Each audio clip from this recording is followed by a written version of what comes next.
आप लोग जानते हैं कैसे हुआ देवों और दैत्यों में अमृत का वितरण और क्यों होता है हरिद्वार, प्रयाग, उज्जैन और नासिक में ही कुंभ?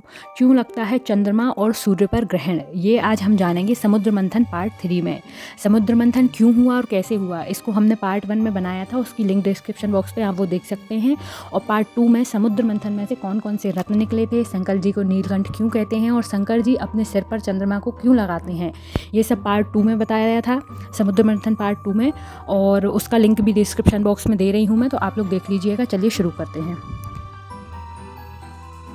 जब भगवान धन्वंतरी अपने हाथ में अमृत कलश को लेकर निकले, तब अमृत के समुद्र मंथन से निकलते ही देवता और असुर आपस में लड़ने लगे। तब देवताओं के इशारे से जो इंद्र के पुत्र थे जयंत, अमृत कलश को लेकर आकाश में उड़ गए। इसके बाद दैत्यों के गुरु शुक्राचार्य ने दैत्यों को आदेश दिया कि अमृत को वापस लेके आओ। तो जो असुर थे वो जयंत का पीछा करने लगे। तो अमृत कलश को बचाने के लिए जो देव थे उन्होंने अपना काम आपस में बांट लिया था। तो जो चंद्रदेव का काम था वो क्या था कि जो अमृत का कलश था उससे अमृत छलके नहीं। सूर्यदेव का काम था कि जो वो घड़ा था वो फूटे नहीं।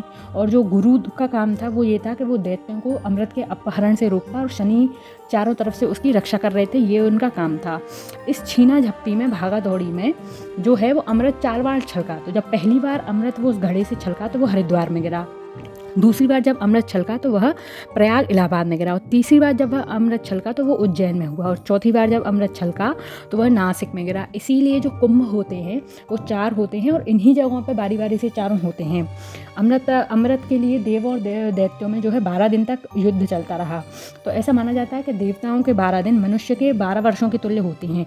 इसलिए कुंभ भी 12 होते हैं, उनमें से 4 धरती पर होते हैं और 8 देवलोक में होते हैं।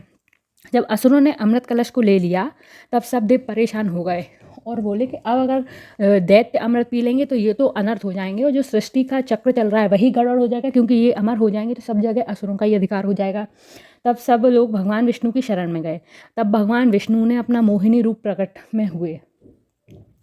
उनका मोहिनी रूप इतना सुंदर था कि दैत्य तो ठीक है, देवता भी उनके इस रूप पर इस कदर पागल हो गए थे कि सब देखते ही रह गए। वो इतनी सुंदर थे मोहिनी रूप में कि उनसे सुंदर कोई था ही नहीं। और देवों और दैत्यों को छोड़िए कि भगवान शंकर भी भगवान विष्णु के मोहिनी रूप पर इस कदर मुग्ध हो गए थे कि वो उनको देखते ही जा रहे थे। कि सोचिए, भगवान शंकर जिसको कि कामदेव, जो कि काम के वासना के देवता हैं, वो भी हिला नहीं पाए थे। भगवान का तीसरा नेत्र खुल गया था और कामदेव खुद भस्म हो गए थे। लेकिन भगवान विष्णु के मोहिनी रूप को देखकर भगवान शिव जो है उन पर एकदम मंत्रमुग्ध हो गए। जो इतने बड़े योगी हैं लेकिन वो भी मंत्रमुग्ध हो गए थे। इतना सुंदर भगवान विष्णु का मोहिनी रूप था। तो जब दैत्य भगवान के मोहिनी रूप को देख के एकदम पागल हो गए तो ऐसा डिसाइड किया उन लोगों ने, देव और दैत्यों ने मिलके कि ठीक है, तुम ही हमको अमृत पिलाना। बारी बारी से पिलाने के लिए तैयार हो गए कि हाँ, मोहिनी ही हमको अमृत पिलाएगी। तो मोहिनी ने बोला, एक काम करते हैं, आप लोग बैठ जाइए और मैं बारी बारी से एक देव और एक दैत्य ऐसे अमृत पिलाऊंगी। तो सभी लोग एक जगह बैठ गए और मोहिनी ने, जो भगवान विष्णु थे, उन्होंने नृत्य किया संगीत के बीच में। एक देवता और एक दैत्य को बारी बारी से अमृत पिलाने लगे। जब देवताओं को अमृत पिलाया जाता तो वो असली होता, लेकिन जब दैत्यों को अमृत पिलाया जाता तो वो नकली होता। इस जो छल का पता है, वो जो दैत्यों के सेनापति थे राहु, उनको पता चल गया था। तो उनने क्या किया, उनने अपना रूप बदला और रूप बदल के वो देवताओं में सूर्य और चंद्रमा के बीच में जाकर के बैठ गए। और जैसे ही राहु अमृत पीने लगा तो सूर्य और चंद्रमा जो हैं उनको डाउट हुआ। तो उन्होंने बहुत ज़ोर से चिल्लाया और बोले कि मोहिनी, ये कोई दैत्य है। जब भगवान विष्णु को ये पता चला तो वे अपने असली रूप में आ गए और उन्होंने सुदर्शन चक्र से राहु की जो है गर्दन काट दी। लेकिन जब तक जो अमृत था वो राहु के गले से नीचे उतर गया था, तो इसलिए जो राहु का सर धड़ से अलग हो गया था तो वो धड़ भी जीवित रहा और उसके सिर रह गया। तो उसका जो सिर वाला रूप था तो वो राहु हो गया और जो धड़ वाला रूप था वो केतु हो गया। सूर्य और चंद्रदेव के कारण मस्तक कटने से राहु दोनों से दुश्मनी पाल लेता है कि मतलब अमृत पी के भी नहीं पी पाया वो तो, और है ना, और उनको परेशान करने के लिए, उनसे दुश्मनी निकालने के लिए जो है वो सूर्य और चंद्रमा पर ग्रहण लगाता है और उनको परेशान करता है।